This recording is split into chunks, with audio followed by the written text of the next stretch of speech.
Barishal Sherebangla medical college শিক্ষক সংকট নিরসনে কমপ্লিট শাটডাউন ঘোষণা করেছেন শিক্ষার্থীরা।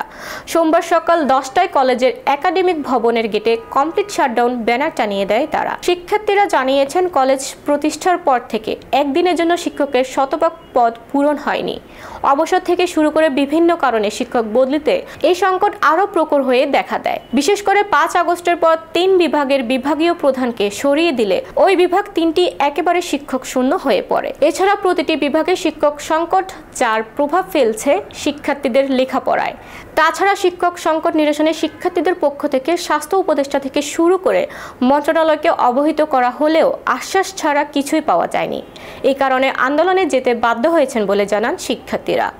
তারা আরও জানান, বর্তমানে 334 পদের বিপরীতে 173টি পদ শূন্য, যা প্রয়োজনের তুলনায় একেবারে অপ্রতুল, যে কারণে রুটিন মাফিক ক্লাসও হচ্ছে না।